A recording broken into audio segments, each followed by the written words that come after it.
Hello, ladies and gentlemen. It is currently May 13th, 2010, and this is Day 9 Daily number 116. And there's a little game you can play at home while we're doing this stream. It's called Where Did Sean Cut Himself Shaving? And the best part about this game is that there are just so many ways to win, because something was screwed up with my razor, and it was like I just had a bear claw shave my face. So I'm in a little bit of pain today, but you know what? I made it. Bam! And I've driven so many people to the airport and helped so many people move about. I am such a loyal and noble individual. And the last one will be tomorrow. So I will have no friends, none of that stupid BS to get in the way of only playing StarCraft all day long. So whew, thank God for summer, right? In exciting news, Blizzard decided to patch the game in a way that directly affects my daily tonight. So clearly that's not a lot of foresight by them there. I don't really appreciate that in any regard. But I'm gonna hold off on a little bit of the patch discussion, namely the roach doubling the amount of food it requires is gonna, hurt some people's whole faces who play Zerg.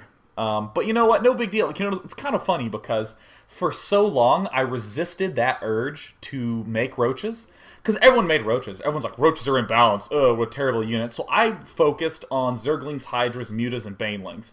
Literally tried to be as not roach-centric as I possibly could. And now that that's happened, suddenly my Zerg vs. Zerg's good. Haven't played a single Zerg vs. Zerg, but it's good now. Isn't that cool? Because you know what? I'll be making Zerglings. Yes, yes indeed. One thing that does bum me out about the patch change, I'll say this now. I'm sure the patch change will be discussed in one of the podcasts I do coming up soon. But, It just irks me a little bit when I read the motivations for the changes. Because a lot of times I'll read those changes and I'll be like, man, you know what? That's a very well thought out, crisp change. Like the neuroparasite change. Ooh, that was clever. Making it researchable, and you have to have 100 energy. Great, because then Thor drops, which used to be completely shut down. Actually, Thors of any variety used to be completely shut down. Great. This neuroparasite change will help that quite a bit. Then you read the documentation, it's like, whoa, neural parasiting ultras, imbalanced, broken. And I'm like, who makes ultras in Zerg vs. Zerg, So I'm a little concerned about that sort of stuff. But, overall, I'm fine with the changes in this patch, with the one exception of the daily that we're going to be doing today, which is a game that I played recently as I accidentally scroll to the bottom of the screen. This is a game I played on the ladder. This is my opponent, Raven. And this is me spawning as Zerg down here. Now, I just want to state that for the record, just to give a little bit of context, right before this game was going to happen, I was literally going, no Zerg, no Zerg, no Zerg, because the map was Incineration Zone.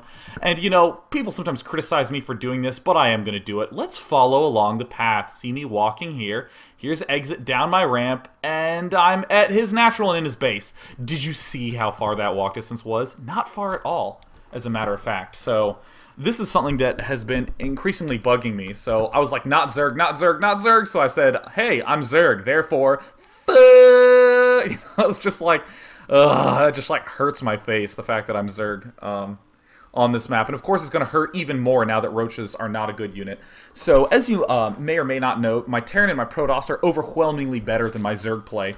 And so my Zerg matchups are not good. So you hear me say, I find this map so hard in Zerg vs. Terran. And look at me using an exclamation point there, like I'm friends with him.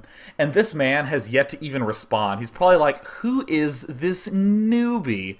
Constantly talking. He's not my friend. He's just 20 easy points. But so right now I have to formulate a strategy. I have strategies and techniques that I'm going to be using against Terran players, but not on this map. For the most part, the maps in StarCraft 2, whether I'm spawning Zerg or not, have some basic general structures to them. Kulas, Ravine, and Lost Temple both have a natural with a cliff. Kulas is a little more open. Temple's a little more closed. The distances between the bases aren't anything incredibly short like this, by any means. So you can kind of have strategies that translate, not exactly mirror, but translate from map to map. But on this map, I had to think of a strategy fast to deal with the fact that a Terran player was right next to me and can push me, and I don't have a lot of expanding options. So what I decided to do is to use that build I was discussing that Dihilda did on this map. Now, for any of you who don't know what I'm talking about, I reviewed a bunch of Dihilda's Zerg vs. Zerg games. And the basic theme of that strategy was to go for a bunch of roaches early on, but to double gas kind of fast because the roaches were just there to keep you alive until you got mutalisks, and that would get you into the mid game. So I said, you know what? I'm going to get mutalisks. I'm going to get some roaches right at the start, but here you see me gassing super, super early.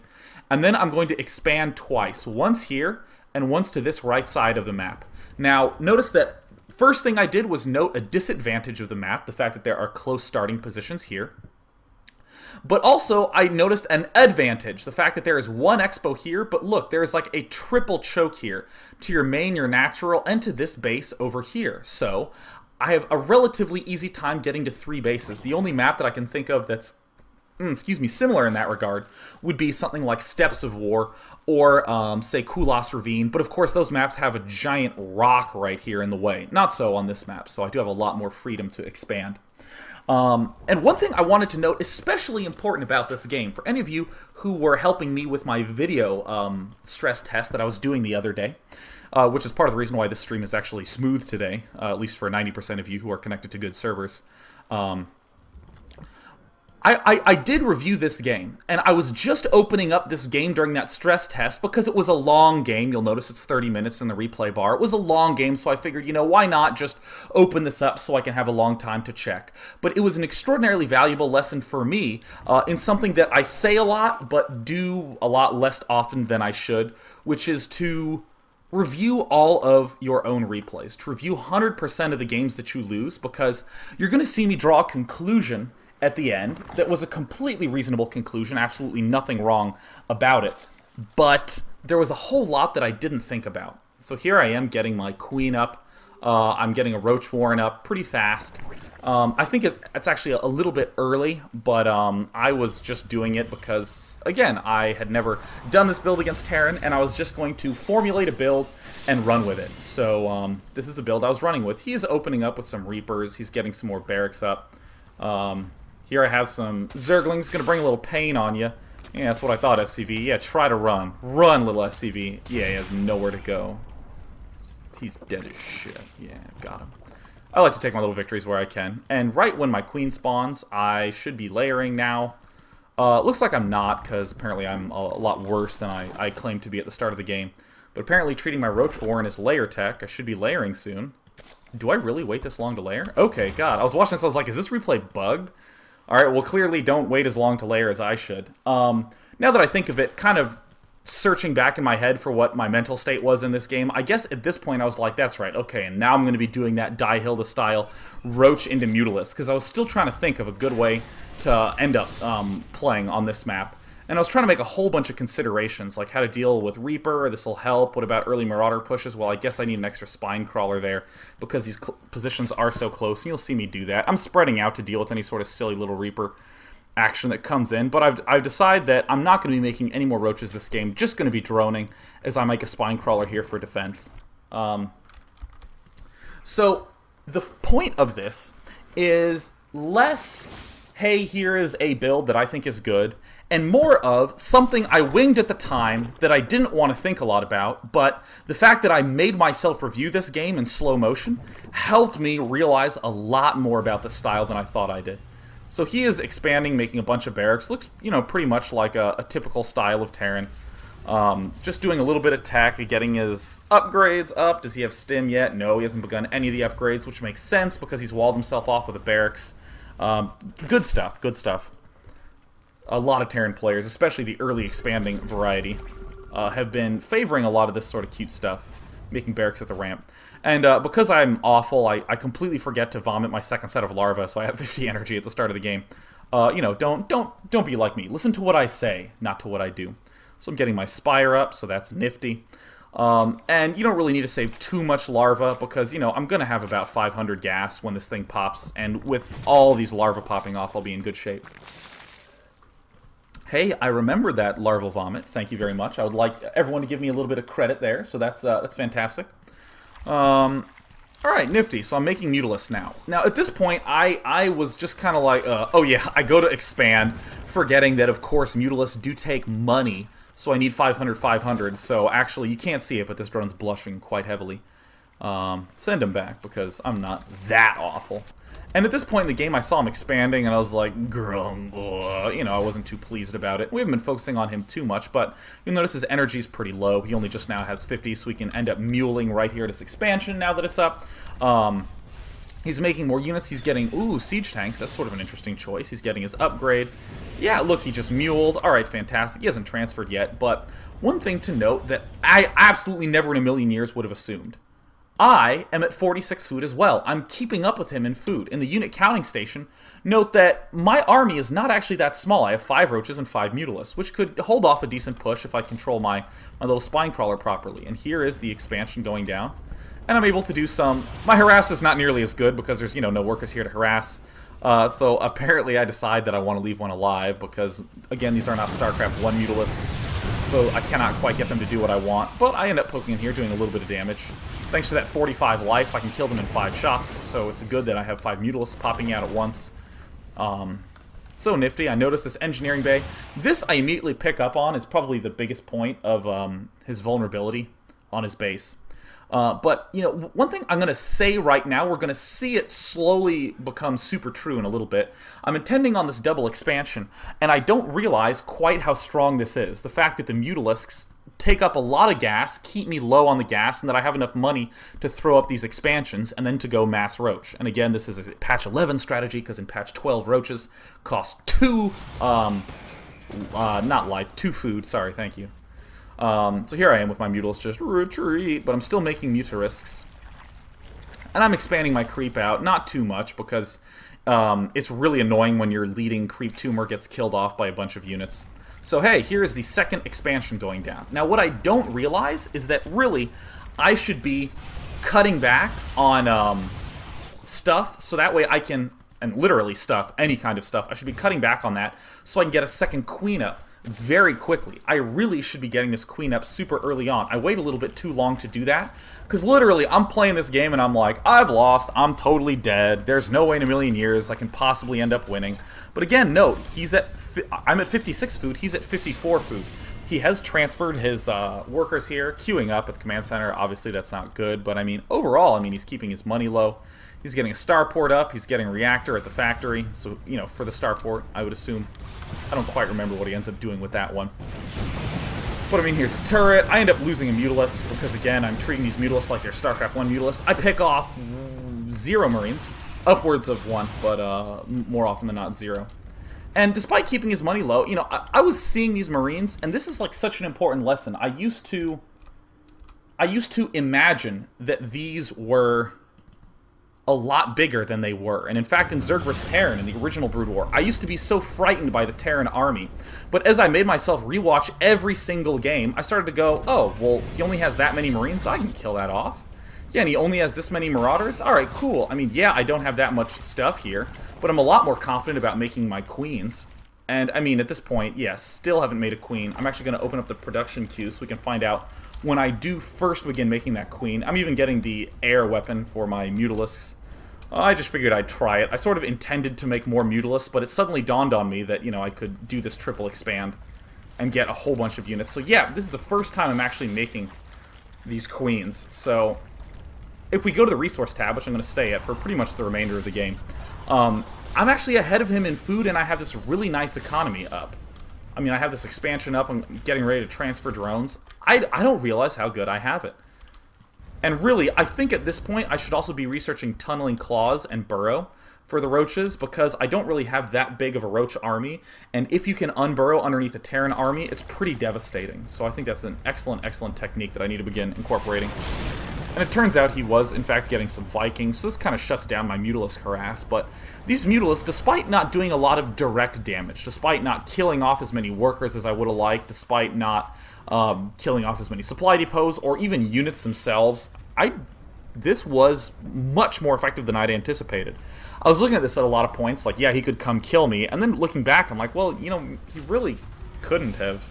I mean, if he did start coming, I just pump out a few roaches, and I can end up being okay with my roach muta composition. And I actually pull all my guys out of gas here, except for 1 in each, because I realize now, 13 minutes of the game, I finally realize what my strategy is. I'm like, oh, I guess I'm making roaches this game. And something that I've been getting asked in a lot of my PMs, which, by the way, I want to say this right now while I'm at like maximum viewership. I'm really sorry about my last PMs. I kind of had to punt on them with the end of the year school stuff and sort of wrapping up my final projects, then beginning this internship. So I do read all of them. I had to not respond to a huge amount just to make sure I wouldn't drop dead. So sincerest apologies. But if you would like, feel free to send me a PM. I'm super friendly. I'll respond if I can. But one of the big things that a lot of people have asked, and rather than respond to those PMs, I can just say it on here, is how to know when to time a lot of things, or how to know when I should be building a lot of things. Because probably one of the more typical, I guess, formats, the little template of PM that I get sent is, hey, this is what I'm doing. What do you think?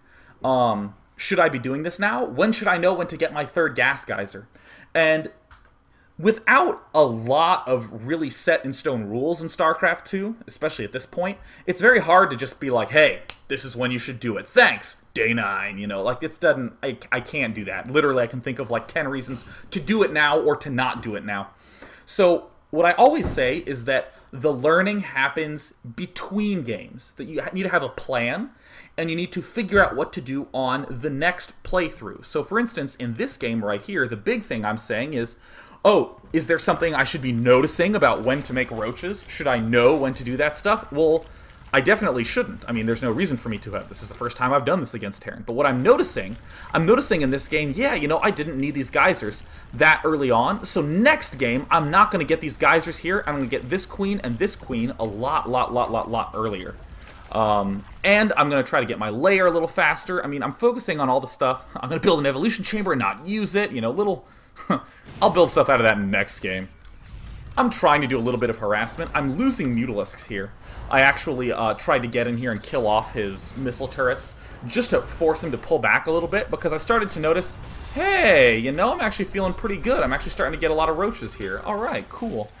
And don't really have that many drones here. I'm finally getting the +1. And I want to just state that for the record, during this game, I still felt up against the wall. I literally, in my head, I was losing the whole game. And by some miracle, when I rewatched this game, knowing the outcome, not having any sort of adrenaline clouding my thought process, I realized, hey, I'm actually doing a lot better than I thought I was. This is great news. This is terrific. So I'm going in here. Oh, I get a free medevac. I'm awesome. And I grin a little bit, think I'm the best player in the world, and leave, despite being able to do more damage. I clicked on my window. Hi. Going back to the main screen. Alright, cool. And of course, that's the one opportunity you get to see my serious nerd posture, so that was fantastic. So here we go. There is more drones being made. I'm getting more gas geysers. I'm planning on getting my upgrades. I think I even actually get a Hydralisk Den. Oh my god, I'm transitioning. So in a future build, I notice I can go Mutalisk into double expand, into Roach, and then end up getting Hydralisks. Of course, now with the patch changes, I might have to get Hydralisk a little bit earlier, or something along those lines, but I'm feeling very clever with myself. And look at this, I'm at 126 food to 105 food. Now, granted, he does have a ton of money in the bank, and his macro's sort of falling apart, but it hasn't been horrendous all game long. Mainly those early game stages are the most significant for me, to just build my own confidence. Now, I will say now, what my big plan was, after this game, when I finished this game, I realized, oh my god, I forgot about Broodlords. Literally, this game is a giant exercise in watching me forget about Broodlords. I literally completely did not occur to me. I don't know why. I mean, that's like the only thing I do late game against Terran, but for some reason, I guess I played this at a weird hour of the day. I was just like, well, I guess I forgot about Broodlords. So that was the big adjustment I was going to make in the next game. And I didn't give this opening that I was doing enough credit. I absolutely didn't give this Mutalisk style enough credit in the slightest. So here I am. I'm trying to do a little Roach attack. It's an attack. And of course he's 2-2, which is a little bit unusual. I definitely need to start getting the upgrades a little bit earlier on. But I'm pretty pleased with myself in this attack, and I have my Mutalisk poking around to make sure there's nothing coming from a funky angle. I retreat because I look at this army and I'm like, no thank you. No, I'm just, no. Because again, in my head, I'm still losing this game. By some miracle, I'm actually apparently way behind. So I go up thinking that these are StarCraft 1 Mutalisks, but these are StarCraft 2 Mutalisks, so just backing it up. not a big deal to remember that these are StarCraft 2 Mutalisks. So then I'm starting to be like, yeah, I'm really getting in good shape and getting my Hydras and Infestors. At this point, I distinctly remember being aware of how behind my upgrades were. Because when I saw him as 2-2, I'm like most Zerg players that I know. Like, I mean, even Artosis, who I've been sparring with a little bit, he's great at getting like 3-3 faster than I even thought possible when I'm like 1-2 or something like that. So clearly in this game, that was a little bit of a botch at from my point of view. But look at this. 186 food to 138 food. And something glitched out on my computer. Like, this is when I was trying to fiddle with some audio, with some video issues, and my roaches weren't quite moving with this, because I apparently screwed up some video setting, and the fact that he had mainly Marauders, you know, didn't really do the biggest help. I mean, really, whenever you have roaches, for any of you who are unaware of this, you'll pretty much see this in any any good player playing with roaches, is that all these roaches, notice that they cluster here at range 3 right here, and you need to move them up right here. You need to move them up so the back ones can hit. And I tried like once or twice, and I was just like, whatever, that's fine.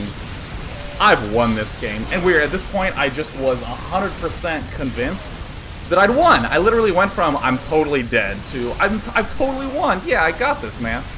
So, with my horrible control, again, my control is just really bad, so obviously something I will work on. I'm trying to get some more Hydralisks in there, but, you know, thanks to Stim. I back up to get the high ground advantage, or wait, there is no high ground advantage, so I back up for no reason and take more hits. But really, at this point, I'm realizing that if I take out this expansion, I pretty much win. He has nowhere else he can possibly expand. And also, I'm realizing that Zerg really should try to take this expo a lot earlier on this map, that I could have done that. There's a lot of adjustments I could have made to this game to make it a lot better, and still, I wasn't in horrific shape. Such an important lesson in just making sure that you actually review all your games. So here I am making a tank, and now I just want to state that for the record, earlier on there was a glitch out where I tried to move my roaches forward, but something funky happened with my awful keyboard. All the rest of the control mishaps this game are 100% me just needing to be a better player. So, and here's a little bit more of my inexperience with Zerg. I don't quite know how the damage of tanks feel. I mean, I know they do 60 damage, I'm familiar with their fire rate, but there's a difference between like the damage that it does as a number and how it feels with your army, to where you look at it and be like, oh yeah, I can take that, or oh no, totally can't take that at all. Because there were a few battles up here where I was like, yeah, I can take that, and I was actually mistaken. And at times like those, again, it's so useful in the replays to be able to note that sort of thing. So those are sorts of things that I watched and I noted down, like, wow, if I have this many units and he has that many units, I die really easily.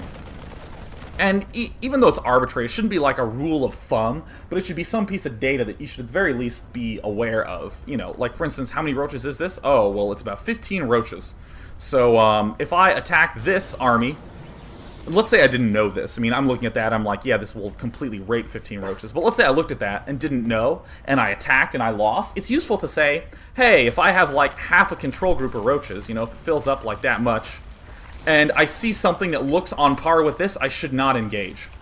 Because that was something that was very useful about StarCraft 2. You know, I could say things like 12 Zerglings on top of a ramp can kill 16 Zerglings at the bottom of a ramp, if the bottom of the ramp Zerglings are trying to push up. So here, I was pretty sure I could take this out. So I'm trying to get in there. I'm not controlling my roaches, again, because I'm awful, alright? That's nothing to do with my computer, this is just me being bad. And look at that, wow, I died pretty damn easily. So hey, in this game that I lost, let me rewind here. If he has, not a pretty medium-ish size cluster of Marine Marauder, and I have some roaches, not that many Hydralisks, and some Infestors, which of course I were giving a little bit more credit than I should have, I'll get absolutely demolished, right? Like, not even close. These tanks really helping significantly in this fight. And the other thing I think is important to note is that he's 3-3. And I'm only 2-1. I mean, I'm taking a ton of damage here. Just for comparison, I mean, Marauder's taking 26 damage from range. That's 5 shots. That's very, very, very hard to stay alive. Well, I get 6 shots when I get all my upgrades finally going, eventually. But of course, not a moment sooner. And I'm trying to hang in there. And you know what? Given this current game state, I'm really not that far behind. And it's about now that I'm like, oh yeah, I haven't broken it yet. I should get some Broodlords, man. That would actually be quite a bit more helpful. That would be fantastic. Have no idea why I didn't get Broodlords before then. It would be a lot more helpful if I got the Broodlords before then. And also one thing to note, that these 3/3 upgrades for like Marines and stuff are super helpful against Broodlords. I'll be able to open up that statistic, but the little one mentioned this to me, and I examined it, and that man is as right as can be. So I still haven't lost, and I think at this point, it's pretty clear that my mistakes are that I'm trying a little bit too aggressively to kill off this expansion, instead of just like hanging back and chilling and waiting until I have Broodlords. And I think I botched a rally point here. No, I guess they're fine. I recall losing my Corruptors at some point. And in retrospect, I'm now thinking, hey, that +1 upgrade I originally got for my air units, for my Mutalisks, because I thought I was going to have to win the game with them. Really, I'm starting to say, yeah, I guess that +1 upgrade will end up being pretty good once I get Broodlords. Or should I say, if I ever get Broodlords. I just need to be a little bit more aggressive with my Mutalisk Harass. I don't quite remember if I make another attack. I know he ends up attacking pretty soon here. But it's kind of funny because, honestly, he has just defended all game long. And I've been trying to reposition. I've been begging my Broodlords to finish because, again, I have the slowest Broodlords on the planet Earth. But yeah, he has a pretty good amount of medevacs, and I try to engage here. Again, I just don't have a good perception of how much damage my stuff can do. I need to scoot my Hydras forward. My Infestor control is not nearly as good as it should be. I get the medevacs, which, you know, whoop-de-doo. And then I'm like, oh yeah, I have Corruptors that can shoot medevacs. They're not just paperweights until I get Broodlords. So I'm trying to get in a position where I can actually get some Broodlords up. But I think this is a funny example of the Terran just defending until he, you know, won. Yeah, really, I should have pulled back here and hit his army right when it was here, when it was a lot better for me. And here I'm desperately like, oh my god, my Gold Expo! And I have some Spine Crawlers doing their vicious headbutts. And of course, remember that this guy has not said a single word all game long, and of course I made an idiot about myself at the end of the game.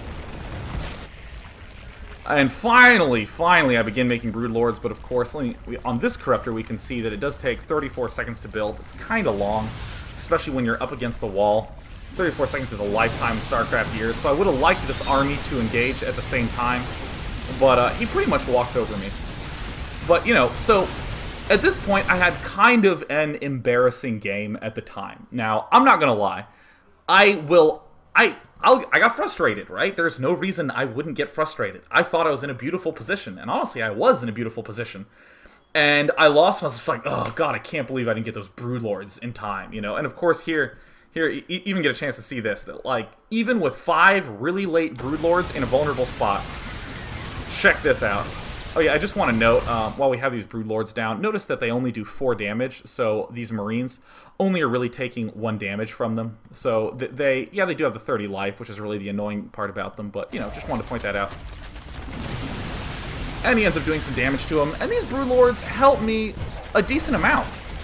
I mean, even though there's not that many of them, I mean, look how many Broodlings there are on the ground, and sadly he ends up killing him, and I end up losing the game.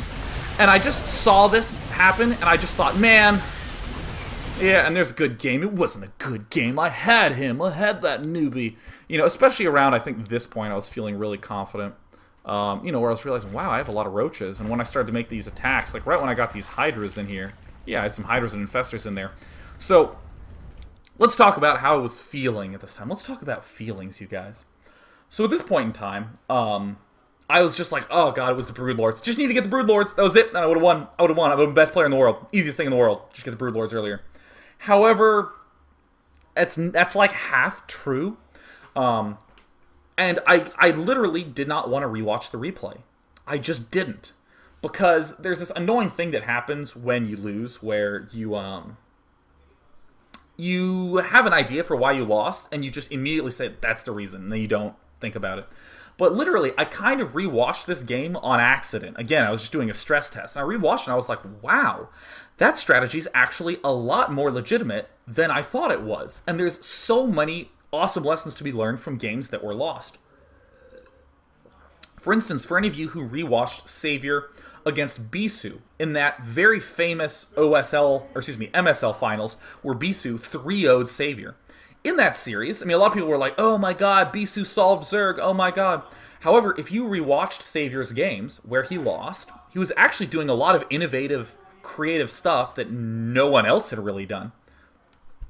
And as a result, by looking at those games, I modeled a completely weird style of Zerg vs. Protoss that was really strong, and it was literally almost exactly those openings.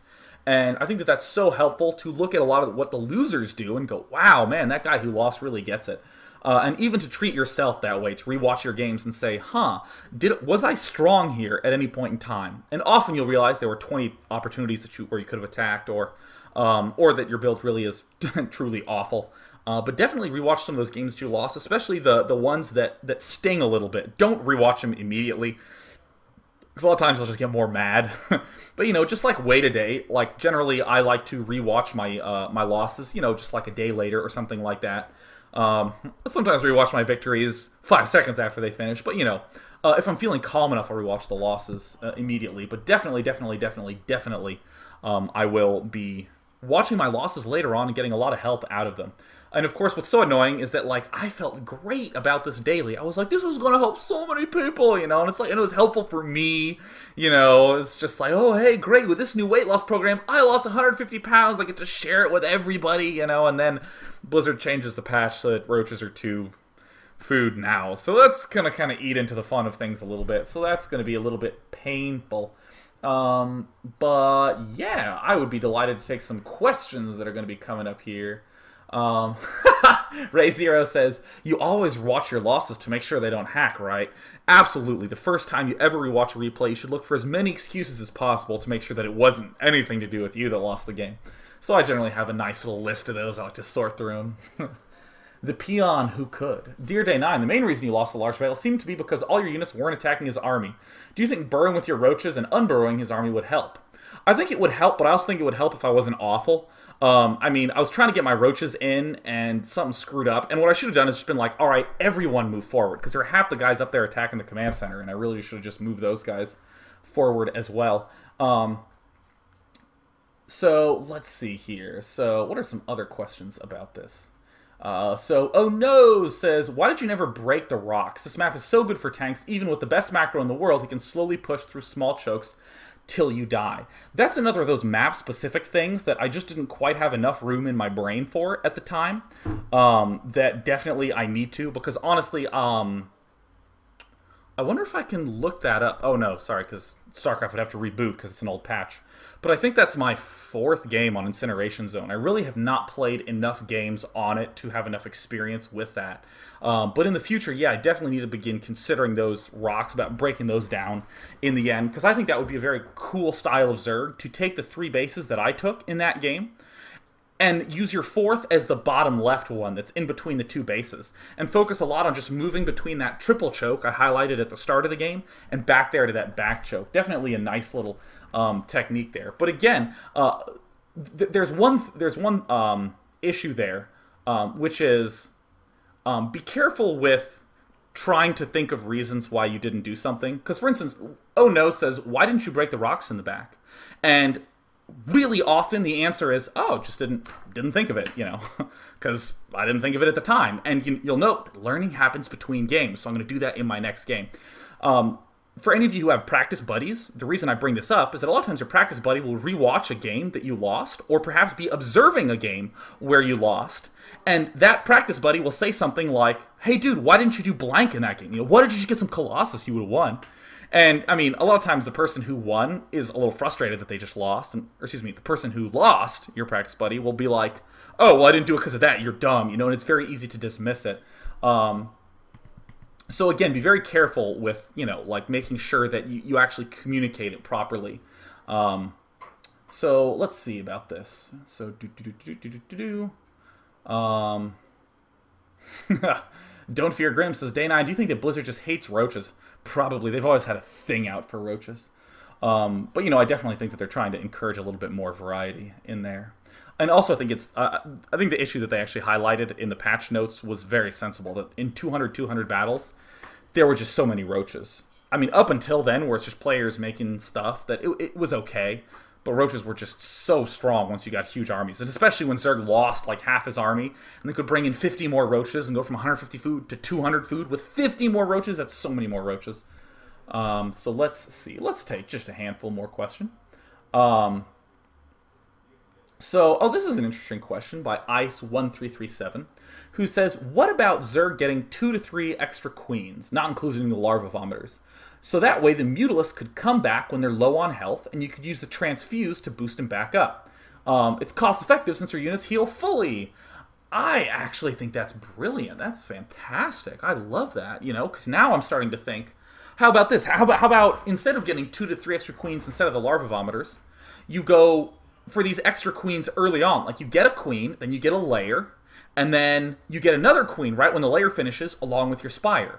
Because I'm intending on taking 2 expansions very quickly, so I'm going to want the queens anyways, but if I get them early, when they're building up energy not doing anything, I can use them on these Mutalisks to boost the harassment. That is so awesome that I will try that. That is totally kick-ass. I definitely had to take that question, because that's just something special.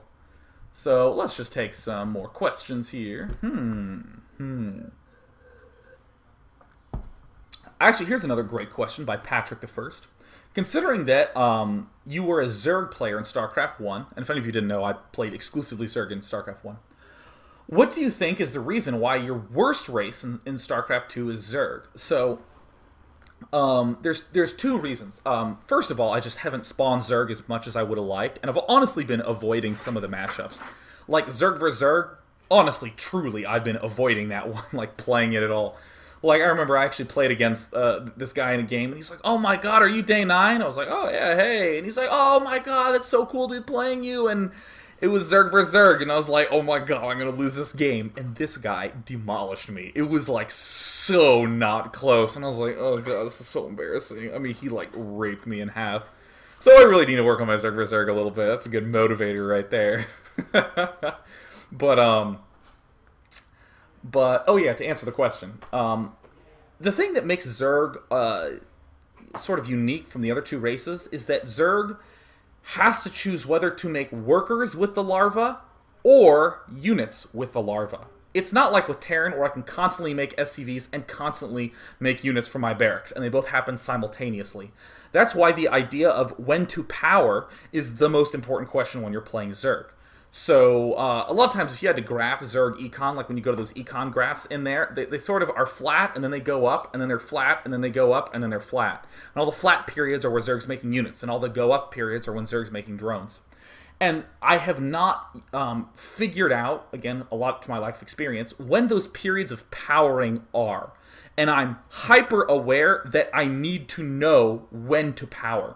So for instance, in that build where I went Mutalisks, I said I'm going to go Roaches into Mutalisks. And something I didn't say, that I sort of had implied in my head, was that I am going to make a ton of drones when I'm making these Mutalisks. And while I'm harassing them, that's when I'm making drones. And I'm going to make a few Roaches for defense. I'm going to go back to making all drones. And I think once I figure that out, that'll help my Zerglings quite a bit. So, let's see here. Lunares, here's a question that I guess it sort of half applies here. It says, why do you think the Roach nerf is so bad? To me, it seems to only affect late game due to limiting the number. Early game, you just need an extra Overlord. Actually, I don't want to say that the Roach nerf is bad at all. It stings me because I just had a nice little revelation that a strategy that I thought was bad could actually be good thanks to these Roaches. But it's going to be a little bit hard because you will need to make so many more Overlords. It will cut down the numbers quite a bit. And for any Zerg player out there who has very well thought out timings, for instance, I know Artosis has some pretty crisp timings with Zerg. It's gonna hurt, Artosis and Idra. Those players have a lot of refinement to their plays that, oh god, now I have to build Overlords at times I don't want to. So I think that's going to be a little bit tough from them, but, no big deal. Oh, fantastic question by Om Souls, who says, Day 9, there was a huge psychological factor in that game, where you were worried you were losing, but weren't. Actually, I shouldn't say worried. I was convinced I was losing. How do you monitor your psychological state to play as strongly as possible? So, one thing I wanted to note is that in that game, I was convinced I was losing, but I really wasn't. It wasn't having a huge impact on my play, and there's only one reason it didn't. Because I am very strict about creating a plan and sticking to it, and letting my learning happen between games. I think it takes a lot of experience to be able to wing stuff in a game, because you need to know a lot of subtleties there. But, you know, when you're someone like me who has not played Zerg that much and who has hardly ever played Incineration Zone, I just said, I'm going to go Roach and Immuta, double expand, just make a bunch of Roaches and Hydras and Infestors, and then do the normal tech after that point. So I saw this and I was just like, oh god, you know, and literally, it wasn't something that was damaging my game, but it's something that would have damaged my future games. So I think it's so important that when you're concerned you're losing, make sure you especially rewatch those games where you feel like you're losing, and that's how you'll help with your psychological state, and help build your own confidence to be able to make a lot of decisions you don't. Because I recall there was, I want to say, maybe 2 weeks ago. What's the date? It's the 12th? 13th?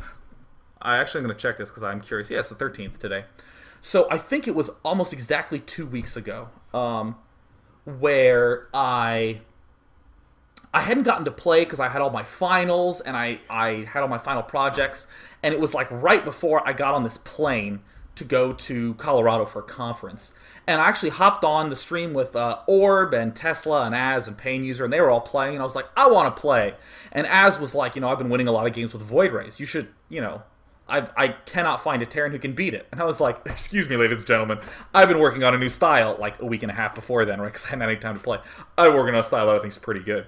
And I played it, and he just, like, demolished me. This is on a stream with, like, a bunch of people watching, and I was like, all right, you know, let's just keep playing. I want to play some more games. And we played, I think, 4 or 5 games, and I lost all of them, and I felt really bad about the games. I was like, oh, God, that just... I'm struggling with Void Rays. And, you know, when I went back and rewatched them, which took me a while to do that, because, again, I had this stupid conference I had to go to. But when I went back and rewatched them, I was like, wait a minute. I didn't need to make those huge adjustments I was making. I could have just done these little tiny adjustments, and I would have been in great shape. I don't know why I was overreacting so much. It's so easy at the time to overreact to it, you know. And I remember there was, even in that, you know, series of... In that same period of time, I was losing a lot of games, and I was trying to change a whole bunch of stuff, and nothing quite felt good. But if I'd just gone back and watched those games, I would have seen, wow, really, truly, not that much needed to be changed. That I was doing pretty decent. So I'm just going to go ahead and take one more question. Oh, you know, there's a whole lot of questions I'm reading through about, what about this unit composition? What about this unit composition? What about that unit composition? Absolutely. I mean, a lot of different unit compositions could have been stronger. You know, the fact that he was going Marines, could I have gone Banelings? Totally. But again, I just planned to do Roaches, and I wanted to see how those worked out. And after the game, I literally had the same thoughts. What about these other units that I could have thrown in there? And I definitely think that that's a very excellent thing to do.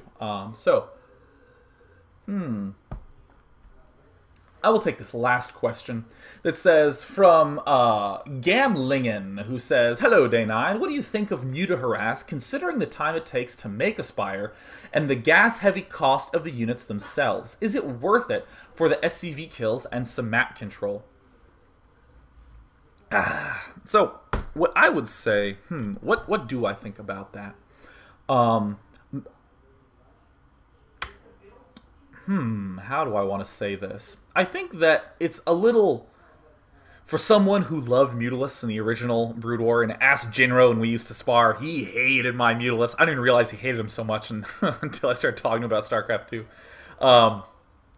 But he just hated them, you know, and I was just like, oh, I feel so powerful with my Mutas. And I don't quite get that same feeling of power from Mutalisks in this game. However, Mutalisks do a pretty damn good amount of damage, and the units that can shoot the Mutalisks are not good at hurting the rest of the Zerg army. In other words, you can skew compositions pretty far. So I think a great example is against Terran, obviously. You get the Mutalisks, they pretty much have to make Marine if they're favoring a big infantry-heavy opening. And that means your Banelings are going to be a lot stronger. That means your Roaches are going to be a lot stronger. What about against Protoss? Well, if you get enough Mutalisks, then you can kill off a lot of Stalkers. And yeah, they have sentries that have been weakened a little bit, but Protoss also have a little bit of trouble hitting the air. And they do have Phoenixes, and if they make the Phoenixes, then again, all the rest of the Zerg units are a lot stronger. So I think that the Mutalisks are pretty awesome. And one thing to note, that map control is just so invaluable. I mean, part of the reason why a lot of people will be able to get away with extra expansions in there is that without proper scouting, the Terran can't just pray and move out, or he'll lose to all those players that get the Banelings, or even lose to players like me that already had a Roach Warren done and could just spawn some extra Roaches. So map control is just so great for making your opponent make mistakes. So I think that is a super invaluable thing. So just wanted to do a little bit of plugging. In 30 minutes, I will be casting Slush versus QXC. So I am so pumped to see how Slush is going to make that adjustment with the Roaches. Slush is a beast. QXC is also a beast, and I met him in real life. He's kind of ripped. So he's a very beastly man. He's mashing that high APM with thick, ripped forearms. So this will be on MLG's stream channel. This will be ustream.tv/channel/MLGPC. I'm pretty sure that's right. Hope I'm not wrong. If any of you are watching this video on demand, you can watch the MLG videos on demand somewhere on YouTube, on MLG's YouTube channel, or also on their Ustream, or JP will just put the links up on Team Liquid. Also, on Saturday and Sunday morning, I'm casting the Asia vs. Europe Show Match Series, hosted by GhostOfGamers.net and by SC2.187.com.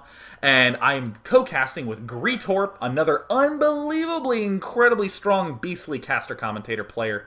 So I'm incredibly excited to be doing a little bit of that action with him. So without any further ado, I am going to go get a little bit of food, and then I'm going to go right back to casting. So tune in for those. Yeah, so take care. See ya.